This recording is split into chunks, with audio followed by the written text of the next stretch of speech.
আজকে ইসলাম শেষ হয়েছে আমাদের মতো আলেমদের কারণে। ইসলাম আজকে ক্ষতির মুখে এক শ্রেণীর হুজুরদের কারণে। আর আমি বললাম আখরি জামানায় এমন এক দল বের হবে হুজুর যাদের দ্বারা ইসলাম বিকৃত ঘটবে এবং তারাই হবে জাহান্নামের প্রথম খোঁড়া। আজকে দেখুন ইসলামে গান বাজনা আপনারা বলুন হারাম না হারাম নয় বাবা? ইসলামে গান বাজনা হারাম। মুসলমানদের বিয়েতে গান বাজনা বাজছে, বাজছে না বাজে না? আরে বিয়ে তো অনেক দূরের কথা, বড় কষ্ট লাগে। মুহররমের মাস আসছে সামনে, জিলকাত জিলহিজ্জা চলছে, এরপরই মুহররম। এই মুহররম মাসে আমাদের দেশের এক শ্রেণীর মাতাল আছে, গাঁজাখোর আছে, আর জিলাপি হুজুর আর গুটকাখোররা আছে। এরপরে এদের বাজার খুললো, এরা সিন্নি খাবে, এরা ফাতিহা করবে, আর এরা গাঁজা আর মদ খেয়ে লাঠি নিয়ে ড্যান্স করবে আর বলছে হযরতে হোসেনের লেগে দুঃখ পালন করছে। ঢোল বাজনা বাজিয়ে, ডিজে বাজিয়ে, লাঠি খেলে, ড্যান্স করে যদি দুঃখ পালন হয়, আমি অন্তরের অন্তরস্থল থেকে বলে যাব তোমার বাপ মরে গেলে মিলাদ কোথায় পেলে? তোমার বাপ মরে গেলে কোরআন খানি কেন করছো? তোমার বাপ মরে গেলে দোয়া কেন করছো? তোমার বাপ মরে গেলে কেন ইসালে সওয়াব করছো? আমার বাপ মরে গেছে, এক ব্যারেল মাল বলে দে চালাবো, আর বাজনা বলে দে ড্যান্স করবো, আমার বাপের আত্মাটা শান্তি পাবে। কেউ করবে এরকম? তোর বাপ মরে গেলে মিলাদ করবি, তোর বাপ মরে গেলে কোরআন খানি। আর আল্লাহর নবীর জলিলুল কদর সাহাবী হযরতে হোসেন রাদিয়াল্লাহু তাআলা আনহু কারবালার প্রান্তরে শহীদ হয়েছে, আর তুমি মদ খেয়ে ড্যান্স করবে? কেউ যদি বাপের বেটা থাকেন, 10ই মুহররম দাওয়াত দিলাম, আমার মাদ্রাসায় আসবেন, আমি নিজের পয়সায় গাড়ি ভাড়া করে দেব, বর্তমান টাউনে যাবেন, আমি নাম করে বলছি বর্তমান টাউনে বড় বাজার, সেখানে মুসলিমদের যুবক যুবতীরা সারা রাত মদ খেয়ে ড্যান্স করে, আর তাদের হাতে কলমা লেখা টানা। এদের থেকে বড় রাসূলের দুশমন, এদের থেকে বড় ইসলামের দুশমন পৃথিবীতে কোনো বেঈমান কাফির হতে পারে। আর আপনি বলছেন এটার নাম ইসলাম? 12ই রবিউল আউয়ালে ঈদ মিলাদুন নবীর জশ্ন বার করে হাওড়া জেলায় বাগনানে হুজুর আছে সেই মজমায় ডিজে গান বাজিয়ে মুসলিমদের যুবকরা ডান্স করেছে। এটা কোন হাদিসে আছে? আমি বলবো হুজুরের বাপের ক্ষমতা থাকে তা বার করে দেখাও। আমি মৌলভী শওকতের বেটা আমার গ্রামের ডিজে বার করব। কষ্টটা ওই জায়গায়।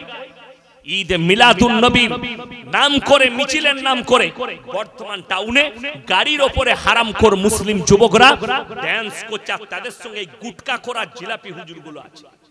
এদের ক্ষমতা নাই জুম্মায় দাঁড়িয়ে ফতোয়া দি যে গান বাজনা ইসলামী শরীয়তে হারাম। এদের ক্ষমতা নেই, এদিকে নিষেধ করি, আর আমরা করলে হারামখোররা আমাদেরকে গালি দেয়। আমি কারুর বিরুদ্ধে নয়, আপনি নিজে বলুন ইসলামী শরীয়তে গান বাজনা জায়েজ কিনা। আপনারা নিজেরা বলছেন হারাম, তাইলে মুসলমান কি করে একজনের দুঃখ মৃত্যুতে গান বাজনা করতে পারে? কি করে একজনের মৃত্যুতে নাচ গানা করতে পারে? এটা আপনাদের বিবেককে জিজ্ঞেস করুন। আমি নিষেধ করতে আসি, বড় কষ্টের বিষয় এগুলো, আমাদের কাছে দুঃখের বিষয়।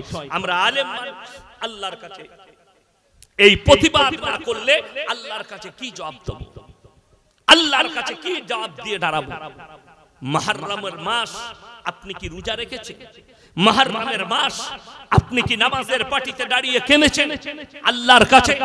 যে আল্লাহ রাব্বুল আলামিন যারা হযরতে হোসেন রাদিয়াল্লাহু তাআলা আনহুকে শহীদ করেছে, কিয়ামতের দিনে তুমি তাদেরকে পাকড়াও করো। কেঁদেছেন, রোজা রেখেছেন। খোদা না খাস্তা তুমি মদ খেয়ে নাচছো, আর সেই দিনটা যদি কিয়ামতের দিন হয়, তুমি কি জান্নাত পাবে ভেবে দেখেছো? হেই রে মুসলমান যুবক, তুমি মদকে হালাল করে ফেললে, তাও একটা ভালো দিনে, তাও একটা মুহররমের দিনে। বিল ইত্তেফাক হযরতে হোসেন রাদিয়াল্লাহু তাআলা আনহু শহীদ হয়েছেন কারবালার প্রান্তরে। কষ্টটা ওই জায়গায় লাগে। তুমি কার অনুসারী? বেঈমান কাফের। আপনারা ভেবে দেখুন, আমাদের দেশে ক্রিকেট টুর্নামেন্ট হয় না, ফুটবল টুর্নামেন্ট হয় না, সেই খেলাতে যারা জিতে যায় তারা নাচে না, যারা হেরে যায় তারা নাচে। যারা জিতে তারা নাচে। তাইলে ভেবে দেখুন, যারা গান বাজনা করছে এরা কোন দলের হতে পারে? হযরত হোসেন শহীদ হয়েছে, তার লেগে তো আমাদের দুঃখ হওয়া দরকার, ঠিক কি না? মনে ব্যথা লাগবে। হযরত হোসেন রাদিয়াল্লাহু তাআলা আল্লাহর নবী সাহাবী, শুধু নামাজে একা নয়, নামাজের সাথে সাথে নবীজিকে দেখেছেন, নবীজিকে অনুসরণ করেছেন, অনুকরণ করেছেন, তাই তিনিও হচ্ছেন জলিলুল কদর একজন সাহাবী। সেই সাহাবী দুনিয়া থেকে শহীদ হয়ে যাচ্ছেন, তার লেগে দুঃখ পালন করা বাদ দিয়ে আপনি আমি কি করছি যে না দুঃখ পালন নয়, গান বাজনা করে দুঃখ পালন করব। আমার ভাই আপনি করুন, আপনাকে নিষেধ করতে আসি, আমি খালি দোয়া করব আল্লাহ যেন আপনাকে হিদায়াত প্রাপ্ত করে, বলুন আমিন। আজকে মানুষ শিরক কি বুঝে? আপনি কবরের সামনে গিয়ে চাইছেন, বেকা গাছের সামনে গিয়ে চাইছেন, আপনি জিজ্ঞেস করেছেন? কোরআনকে জিজ্ঞেস করুন, বাড়িতে যাদের মানে কোরআন আছে, আমাকে গালি দেওয়ার আগে দয়া করে কোরআনটা খুলবেন। যদি মানেটা ভুল বলে থাকি, তাফসীর ভুল বলে থাকি, আপনি আমাকে ফোন করবেন, দিয়ে গালি দিবেন। 17 পারা, কত পারা বললাম বাবা? কথা বলেন না? 17 পারা, একবারই শেষ পৃষ্ঠা, শেষ রুকু। ইয়া আইয়ুহান নাসু যুরিবা মাসালুন ফাসতামিউ লা ইন্নাল্লাযীনা তাদউনা মিন দুনিল্লাহি লা ইয়াখলুকু দুবাবাম ওয়ালা বিসতামাউ লা ওয়া ইয়াসলুবুহুমুদ দুবাবু শাইয়ান লা ইস্তানকিদুহু মিন। হে নবী, পৃথিবীর মানুষকে বলো, হে পৃথিবীর মানুষ, তোমরা যাদের কাছে ভালো মন্দ চাও তাদেরকে একবার জিজ্ঞেস করে দেখো, তারা একটা মাছি পর্যন্ত সৃষ্টি করতে পারে না। মাছি সৃষ্টি তো দূরের কথা, মাছি যদি তাদের কাছ থেকে কোনো জিনিস ছিনিয়ে নিয়ে যায়, সেটা উদ্ধার করার মতো ক্ষমতা নেই। আমি একটা গ্রামে জলসায় গেলাম কিছুদিন আগে, তাদের গ্রামে একজন আমাকে বলছে, হুজুর এখানে একটা মাজার আছে, ওরস হয়। কারা করে? বলে একজন হিন্দু ভাই আছে, সে ওরসটা চাগিয়ে রেখেছে, সেই মেলাটা বসায়। কষ্টের বিষয় বুঝতে পারছি। যদি বলেন কেন, আমাদের দেশের মুসলমানরা বলবে আহা কত ভালো। দুটোই তো একই, একটা জ্যান্ত মানুষকে পুঁতে দিয়ে তার উপাসনা করা, আর একটা মাটির মূর্তি তৈরি করে তার উপাসনা করা, দুটোই আল্লাহর কাছে বড় শিরক। ভালো মন্দ, কল্যাণ অকল্যাণ, সব মালিক কে? সকলে জোরে বলুন, আল্লাহ। তাহলে আপনি কবরে চাইবেন কি করে? গাছতলায় চাইবেন কি করে? যার কাছে কবরে গিয়ে মাজারে চাইছেন, তার নিজস্ব ক্ষমতা নাই উঠে দাঁড়ায়, সে আপনার কি করে উপকার করতে পারে? তাদের দ্বারা যদি পীরের দ্বারা মরণের পরে কিছু হতো, মরণের পরে তাদের দ্বারা কিছু পাওয়া গেলে তাদের মৃত্যু আসতো না, তারা নিজেদের মৃত্যুকে রুখে দিত। আমি চ্যালেঞ্জ ছুড়ে বলে গেলাম, বর্তমানে যতগুলো আল্লাহর ওলি আছে, যতগুলো পীর আছে, তাদেরকে জিজ্ঞেস করুন, তারা কি নিজেদের মৃত্যুকে রুখতে পারবে? আপনাদের কি মনে হচ্ছে আমি পীর বিরোধী লোক? আমি নিজে পীরের বেটা, অত সহজ নয়। আমি পীর বিরোধী নয়, আমি সিস্টেম বিরোধী লোক। কে বললে আমি পীর বিরোধী? আমার পীর আমার আব্বাজি, আমি পীর বিরোধী লোক। কিন্তু কেউ যদি বলে পীর না ধরলে জান্নাতে যাওয়া যাবে না, আমি তোমাকে জিজ্ঞেস করছি, ইমাম আবু হানিফা রাহিমাহুল্লাহর পীর কে ছিল? ইমাম শাফির পীর কে ছিল? ইমাম হাম্বলের পীর কে ছিল? নামগুলো বলে দাও, তারা কিভাবে মুরিদ হয়েছিল। শুনে রেখে দেন, পীর শব্দটাই আপনার বুঝে আসেনি। এই যে আপনারা বসে আছেন, বুজুর্গ আমার বাপের বয়সী লোক, আপনি আমার কাছে পীর মানে বয়োজ্যেষ্ঠ লোক, কথাটা বুঝতে পারেন? আপনাকে আমি রেসপেক্ট করব, সম্মান করব, রেসপেক্ট সম্মান করব। কিন্তু যদি আপনার মধ্যে ইলম না থাকে, ইলমটা আপনাকে আমার কাছ থেকেই নিতে হবে। আপনি আমার থেকে বুজুর্গ হতে পারেন, আপনি আমলের দিক দিয়ে আমার থেকে বেহতার হতে পারেন, আপনার জিকির আজকার নামাজ আমার থেকে ভালো হতে পারে, কিন্তু ইলম আমার থেকে ভালো হতে পারে না, যেহেতু আপনি একজন সাধারণ আর আমি একজন আলেম। আপনাকে ইলমটা আমার কাছ থেকে নিতে হবে। এইটারই খুলাসা আপনি যদি আমার চ্যানেলটা খুলেন, ওইখানে পাবেন। দারুল দেওবন্দের মুফতি ইউসুফ সাহেব তাওলি আর মুফতি সালমান মনসুর পুরি, আমি প্রশ্ন করলাম, हजरत कुछ लोगों ने ये कह रहा है कि हाजी इमदादुल्लाह मुहाजिर मक्की रहमतुल्लाह अलैह उनका खनका में तो मिलाद होती थी और क़याम भी होता था। इनका निवारण क्या है? उन्हीं उत्तर दिले कि रशीद अहमद गंगोही रहमतुल्लाह अलैह से किसी ने पूछा कि आपका जो पीर है उनके खनका में मिलाद भी होती है और क़याम भी होता, तो उन्होंने जवाब ये दिया कि भाई हाजी साहब को अगर मसला लेना है तो हमसे ही लेना पड़ेगा, हाजी साहब को फतवा लेना तो हमसे ही पड़ेगा। এটার मतलब হচ্ছে যে হাজি সাহেবকে ফতোয়া নিতে গেলে আমাদের কাছেই আসতে হবে। হাজী ইমদাদুল্লাহ মুহাজিরে মক্কি রাহমাতুল্লাহ আলাইহি তিনি মিলাদ করেছেন বলে এটা শরীয়তের দলিল নয়।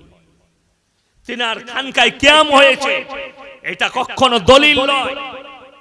দলিল হবে রাসূল আকরাম সাল্লাল্লাহু আলাইহি সাল্লামের হাদিস আর সাহাবীদের আখলাক আর চরিত্র হচ্ছে দলিল আপনার আমার জন্য। চলার মডেল সাহাবীরা, আমাদের চলার পথ রাসূল আকরাম সাল্লাল্লাহু আলাইহি সাল্লামের হাদিস এবং কোরআন। যদি এর বাইরে কিছু থাকে সেগুলো বেদাত। আপনাকে বর্তমানে বলে দিই, এমন কিছু জিনিস আমাদের কাছে পৌঁছে গেছে আপনি অবাক হবেন, আপনি পালন করছেন অথচ শরীয়তে নাই। কেউ যদি বলে দিতে পারে আমাদের বিয়ে একটাও সুন্নত তরিকায় হয় না, ঠিক বললাম না ভুল বললাম? যদি বলেন সুন্নত তরিকা কি, সুন্নত তরিকা 7 থেকে 10 জনের বেশি নিয়ে যেতে পাবেন না। ছেলের বিয়ে দিতে 7 থেকে 10 জন, আর আমাদের নিয়ে যায় কজন? 150 জন, 200 জন, 100 জন, ঠিক বললাম না ভুল বললাম? এটা কেউ প্রমাণ দিতে পারবে না কোনো মৌলবি যে বরযাত্রী নিয়ে যেতে হবে 100, 150, 200, 300। এটা তো ছেলের বাপের চালাকি। বলে হুজুর বলেছে পণ নিয়ে যাবেন, আমি পণ লুবো না 1 টাকাও, কিন্তু আমি 300টা বরযাত্রী নিয়ে আসবো, মানে তোর 20টা এরকম করে মারবো না, ঘুরিয়ে মারবো, টাকা লুবো না, ওইদিকে মেরে দেবো। এটা শরীয়ত নয়। ওলিমা করা সুন্নত। ওলিমা করা কি বললাম? সুন্নত। ছেলের বিয়ে দিয়েছেন, পরের দিন ওলিমা করুন, এটা রাসূলের সুন্নত। 10টা লোককে খাওয়াবেন, আপনার যটা লোককে খাওয়ানোর ওয়াকাত তটা লোককে খানা করে খাওয়ান, এটা সুন্নত। কিন্তু মেয়ের বাড়িতে 100-200 লোক লিগিয়ে মেয়ের বাপের খেয়ে আসবেন, এটা শরীয়ত। এইটা শরীয়ত। ওলিমা খাওয়ানো সুন্নত রাসূলের। কিন্তু বড় কষ্ট লাগে, আপনি মানে বিয়েতে গান বাজনা হচ্ছে, ইমামকে 500 টাকা দিতে গেলে গায়ে বাজে, অথচ 5000 টাকা দিয়ে ডিজে নিয়ে এসে মুসলমান ড্যান্স করে। শরীয়ত আপনি শরীয়তই বুঝেন। ওই জন্য শরীয়ত বুঝতে গেলে আপনি দ্বীনি ইলম আর দ্বীনি কালচার প্রত্যেকটা বাড়িতে আনবো। সকলে জোরে বলুন ইনশাআল্লাহ। দ্বীনি কালচার আনতে হবে আপনাকে আপনার বাড়িতে, তা না হলে আপনি কিয়ামতের দিনে বিপদে পড়বেন। আমার কি যায় আসে? আমি দাওয়াত দেবার দিলাম, যদি বলেন হুজুর আপনি দায়ী নয়, কোরআন শুনেলেন, ফালানাসআলান্নাল্লাযীনা উরসিলা ইলাইহিম ওয়ালানাসআলান্নাল মুরসালিন। কিয়ামতের দিনে হে আমার নবী, আমি নবী, পয়গম্বর, রাসূল, উলামা সকলকে দাঁড় করাবো। তোমরা কিভাবে দাওয়াত দিয়েছো, আর তাদের উম্মত উম্মতিকেও দাঁড় করাবো, আর তাদেরকে জিজ্ঞেস করা হবে তোমরা গ্রহণ কিভাবে করেছো। আল্লাহর কাছে পৃথিবীতে যতগুলো পাপ আছে, ইন্নাশ শিরকা লাযুলমুন আযীম, সবথেকে বড় নিকৃষ্টতম পাপ হচ্ছে শিরকের পাপ। আল্লাহ ব্যতীত অপরকে ভালো মন্দের মালিক মনে করা, অপরকে ভালো মন্দের জায়গা মনে করা বড় কষ্টের বিষয়। আপনি আল্লাহকেই চিনতে পারলেন, আপনি আল্লাহকেই বুঝতে পারলেন, আর আপনি বলছেন আমি ঈমানদার, আমি মুমিন। বেঈমান কাফেররা ওই জন্য সুযোগ পেয়েছে আপনার কাছে পাপগুলো ঠেলে দেবা। আজকে দেখলে সমকামিতা এসছে, মডেলিং বলে মানুষ আজকে জিনা করছে, অথচ আমরা বুঝতে পারি না যে জিনাগুলো কিভাবে হচ্ছে। জিনার নামগুলোই বেঈমান কাফেররা পাল্টি দিয়েছে। তারা নাম দিয়েছে কি? রিলেশনশিপ। তারা নাম দিয়েছে ভ্যালেন্টাইন ডে, কাজ হচ্ছে জিনা করা। তারা নাম দিয়েছে রোজ ডে, কাজ হচ্ছে জিনা করা। তারা নাম দিয়েছে চকলেট ডে, কাজ হচ্ছে জিনা করা। তারা নাম দিয়েছে কিস ডে, কাজ হচ্ছে জিনা করা। আর রাসূলের হাদিস, কিয়ামত যখন কাছে আসবে বুঝতে পারবে রাস্তাঘাটে কুকুরের মতো নারী পুরুষ জিনা করতে লাগে। আজকে বর্তমানে সে সময়টাই চলে এসেছে। আপনারা কি মনে করছেন পতিতালয়ে জিনা বেশি হয়।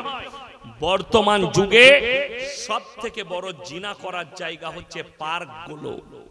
অবাধে নারী পুরুষ মিলামিশা করছে। আল্লাহ তাদেরকে হেফাজত করুক, বলুন আমিন। আল্লাহ তাদের জানের মালের ইজ্জতে আল্লাহ হেফাজত করুক। ভাই সকলে নিয়ত করেন 5 ওয়াক্তের নামাজ আজ থেকে পড়বো। সকলে হাত তুলে বলুন ইনশাআল্লাহ। প্রত্যেকটা যুবককে বলবো পাপ থেকে নিজেকে মুক্তি করুন, ভালো জায়গায় বসার চেষ্টা করুন যেখানে আপনি কিছু পাবেন। যাদের বাড়িতে ইসলামিক কালচারের কোনো কিতাব নাই কিনে নিয়ে আসুন। মায়েদের হাতে মায়েদিকে পর্দায় রাখুন, বিবিকে পর্দায় রাখুন, সন্তানকে পর্দায় রাখুন। বড় কঠিন হবে কিয়ামতের দিনটা। একটা হাদিসে আছে জমিনটাকে আল্লাহ এত তাতাবেন তামার মতো কালার ধারণ করবে, কিন্তু যারা ইমানদার মুমিন হবে তারা আল্লাহর আরশের ছায়া পাবে। রাসূলের হাতে হাউজে কাউসার আল্লাহ যেন আমাদের সকলকে দান করেন, বলুন আমিন। আপনারা আমার জন্য দোয়া রাখবেন, আমি আপনাদের জন্য দোয়া রাখি। হায়াত বাকি তো মুলাকাত বাকি। আমিন। ওয়া আখিরু দাওয়ানা আনিল হামদুলিল্লাহি রাব্বিল আলামিন। সবাই দুরূদ শরীফ পড়ুন। আল্লাহুম্মা সাল্লি আলা। আচ্ছা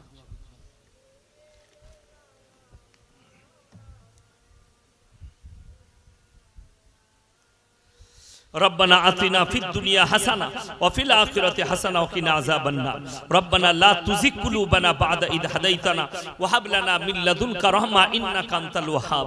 या अल्लाह हमरा गुनाहगार, खताकार, बदकार, सियाकार गुनाहকে maaf করে দাও, খাতাকে দরগুজার করে দাও। আমাদের সকলকে তুমি পরেজগার, মুত্তাকি, দিনদার বানিয়ে দাও। তোমার দিনের প্রতি পরিচালিত করে নাও। আমরা অসহায়, দুর্বল, ভিখারির মতো হাত দুটো তুলে ধরেছি, তুমি আমাদের হাতকে ফিরিয়ে দিও না।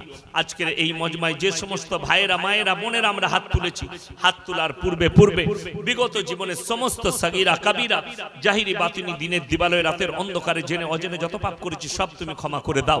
আমাদের পূর্বপুরুষ যারা দুনিয়া থেকে চলে গেছে তাদের কবরের দিকে জান্নাতুল ফিরদৌসের দরজা খুলে দাও। ওগো আল্লাহ, আমরা যখন দুনিয়া থেকে যাব তুমি আমাদেরকে কালমার সঙ্গে খাতমা নসিব করো। কিয়ামতের ময়দানকে আসান করে দিও। তোমার রাসূলের হাতে হাউজে কাউসার তুমি দান করো। তোমার রাসূলের পাশে বসার তুমি তৌফিক দান করো। ওগো আল্লাহ, আমাদের মধ্যে থেকে যে ভাই, মা, বোন যিনারা অসুস্থ আছেন, খাস করে একজন ভাই দোয়ার জন্য বলেছেন, তিনি খুবই অসুস্থ। আল্লাহ সকলকে শিফায়ে আমিলা দাইমা মুস্তাফিলা দান করো। ওগো আল্লাহ, যে ওষুধ খেলে ভালো হবে সে ওষুধের কাছে পৌঁছে দাও। যে ডাক্তারের কাছে গেলে ভালো হবে সে ডাক্তারের কাছে পৌঁছে দাও। ওগো আল্লাহ, যে ভাইয়েরা মেহনত করে আজকে জলসাকে দিয়েছে, ইয়া আল্লাহ তিনাদের মেহনতকে তুমি কবুল করে দাও। তিনাদের সকলে জানে মালে ইজ্জতে তুমি বরকত দাও। কারোবারে রুজি রোজগারে, ব্যবসা বাণিজ্যই তুমি বরকত দাও। হায়াতে তুমি বরকত দাও। ওগো আল্লাহ, এই গ্রামের প্রত্যেকটা বাড়িতে তোমার দিনের আলোকে জ্বালিয়ে দাও। প্রত্যেকটা মা বোনকে তুমি পর্দা নসিবা বানিয়ে দাও, নামাজি মুসল্লি বানিয়ে দাও। প্রত্যেকটা ভাইকে তুমি নামাজি বানিয়ে দাও। ওগো আল্লাহ, শিরক বিদআত থেকে তুমি আমাদেরকে হেফাজত করো। হারাম কাজ থেকে তুমি আমাদেরকে হেফাজত করো। হালাল পথে চলার তুমি আমাদেরকে তৌফিক দান করো। ওগো আল্লাহ, যেভাবে চললে তুমি রাজি খুশি হবে সেইভাবে তুমি আমাদেরকে পরিচালিত করে নাও। ওগো আল্লাহ, যে সমস্ত ভাই মুমিনিন, মুমিনাত, মুসলিমিন, মুসলিমাত দুনিয়া থেকে চলে গেছে, কবরবাসী হয়ে গেছে, আল্লাহ তুমি কাদের কবরকে সুখময় বানিয়ে দাও, জান্নাতের টুকরো বানিয়ে দাও। ওগো আল্লাহ, খাস করে গাজা ফিলিস্তিনের নিরীহ মুসলমানদেরকে হেফাজত করো। যে সমস্ত গাজার শিশুরা মারা গেছে তাদেরকে জান্নাতের বাগিচায় রেখে দাও। যে সমস্ত ভাইয়েরা গাজা ফিলিস্তিনের শহীদ হয়েছে, আল্লাহ তুমি তাদেরকে জান্নাতের আলা থেকে আলা মুকাম দান করো, জান্নাতুল ফিরদৌস দান করো। ওগো আল্লাহ, শহীদের মর্তবা দাও। আল্লাহ, আমাদের এই টুটি ফুটি দোয়াকে হুজুর পাক সাল্লাল্লাহু আলাইহি সাল্লামের সাদকে তুফেলে কবুল করে নাও। রব্বানা হাব লানা মিন আজওয়াজিনা ওয়া যুররিয়াতিনা কুররাতা আয়ুন ওয়াজআলনা লিল মুত্তাকিনা ইমামা। রব্বানা ওয়ালা তুহাম্মিলনা মা লা তাকাত লানা واعف عنا واغفر لنا وارحمنا أنت مولانا فانصرنا على القوم الكافرين وصلى الله تعالى على خير خلقه محمد وآله وأصحابه أجمعين برحمتك يا أرحم الراحمين السلام عليكم।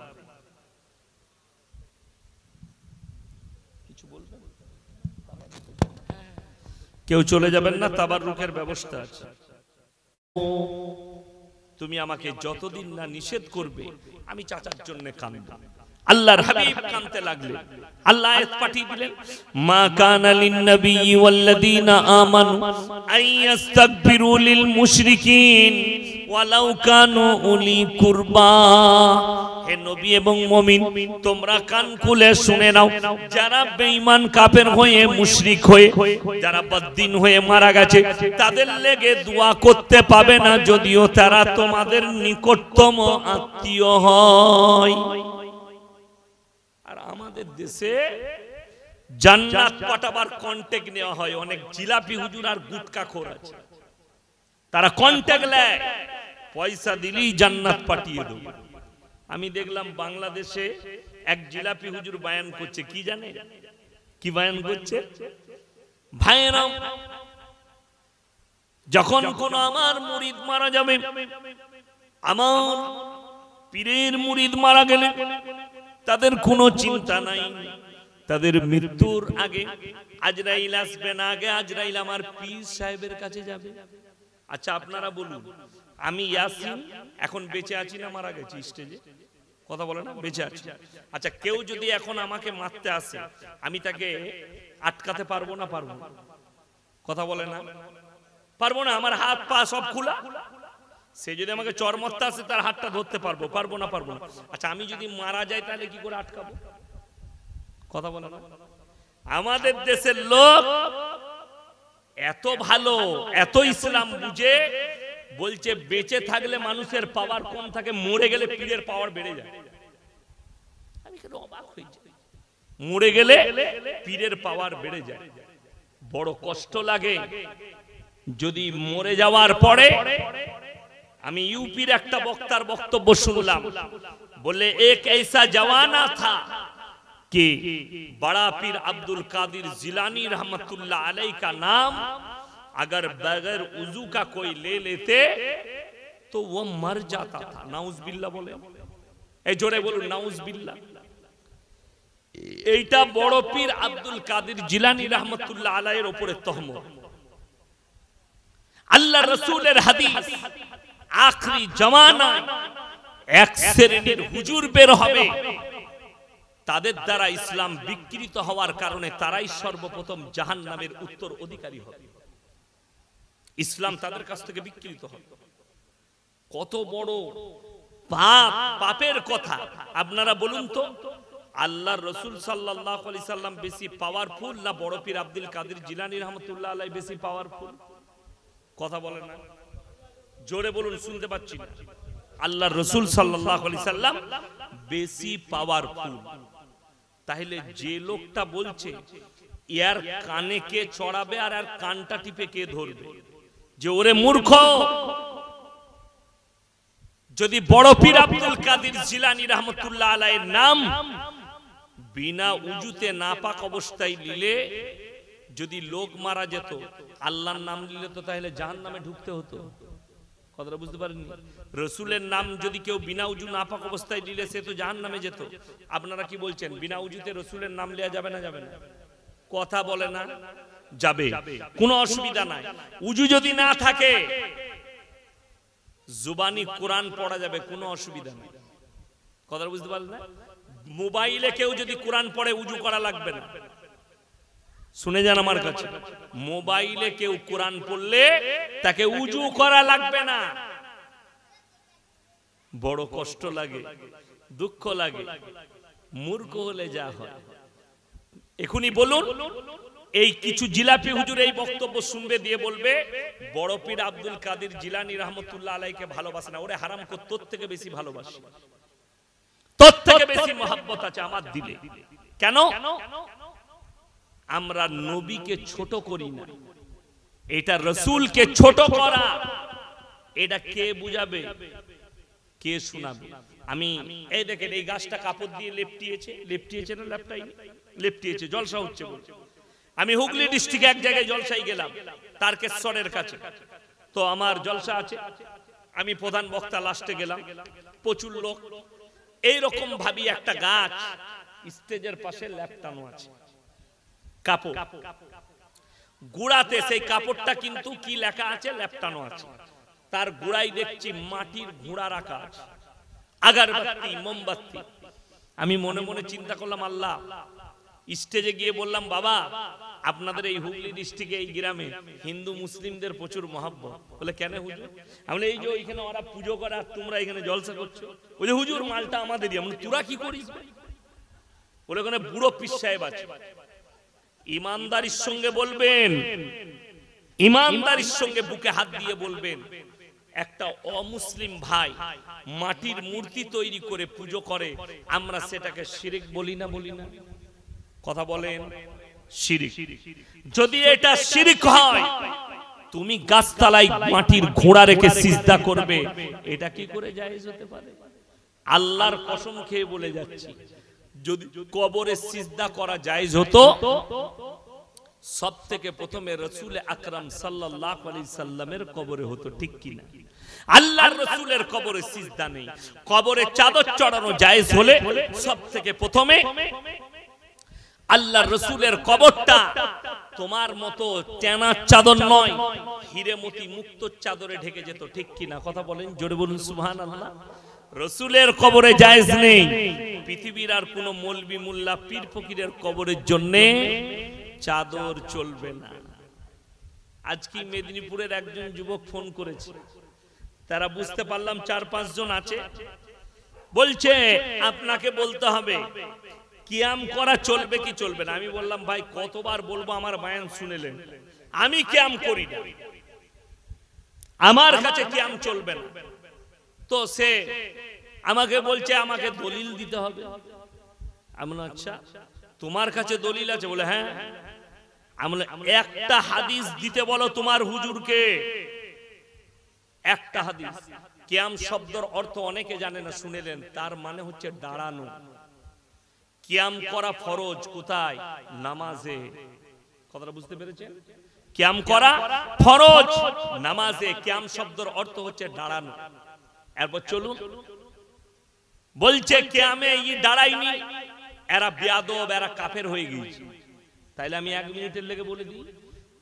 বলছেন যখন আমরা মিলাদ মাহফিল করি, মিলাদ করি গুটকাখোরের বয়ান, আমরা যখন মিলাদ করি মাহফিল করি, তখন মজমার মধ্যে আল্লাহর রাসূল হাজির হয়ে যায়।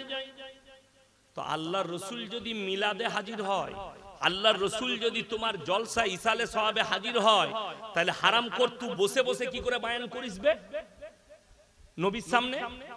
কথাটা বুঝতে পেরেছেন না পারেন? তুমি চোর ধরা পড়ছ, নাইলে প্রমাণ তুই কি করে জানলি আল্লাহর নবী হাজির হয়ে গেল তোর মনে? বড় কষ্ট লাগে। সেই হুজুর যে বলছে দাঁড়িয়ে নবীকে দরুদ পাঠাইনি বলে ইয়াসিনকে লাথি মারো, সেই খৈনিখোর জলসায় বয়ান করছে, স্টেজে চেয়ারে বসে 100 বার দরুদ পাঠ করেছে, আল্লাহুম্মা সাল্লি আলা সাইয়্যিদিনা মাওলানা মুহাম্মদ। তো তখন দাঁড়ালি না কেন? তুমি পড়লে বসে বসে, ওটা বিয়াদবি নয়। আমি চ্যালেঞ্জ ছুড়ে বলে গেলাম, স্টেজে আছি, কেউ যদি প্রমাণ আনতে পারে হাদিস থেকে নিয়ে আসুন, কোন দ্বন্দ্ব নয়। যে লফজগুলো কিয়ামে বলা হয় ওইগুলো হাদিসে কোথায় আছে? বুখারী, তিরমিজি, আবু দাউদ, ইবনে মাজাহ, নাসাই শরীফ। একটা যদি কেউ প্রমাণ দিতে পারে, আমি মৌলভী শওকতের বেটা জীবনে আর বক্তব্য দেব। আর কিয়াম করা ফরজ। আবার বলছি, কিয়াম শব্দের অর্থ হচ্ছে দাঁড়ানো, নামাজে ফরজ। আল্লাহ রাসূল সাল্লাল্লাহু আলাইহি সাল্লামের উপরে দরুদ পাঠ করো। সবাই একবার বলুন সাল্লাল্লাহু, আরো জোরে বলুন সাল্লাল্লাহু আলাইহি ওয়াসাল্লাম। নবীর উপরে দরুদ যখন তখন পড়তে পারে। আপনি শুয়ে আছেন, আপনি একটা বই পড়ছেন শুয়ে শুয়ে।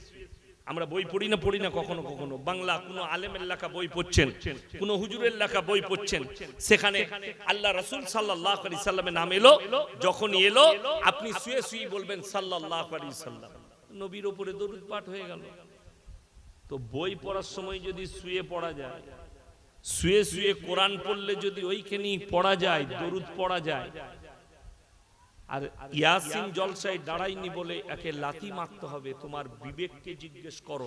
আমি কিন্তু বিতর্কিত বক্তা নয়, বিতর্ক যারা করে তাকে আমি ছেড়ে কথা বলি। ওই জন্য ইসলামটাকে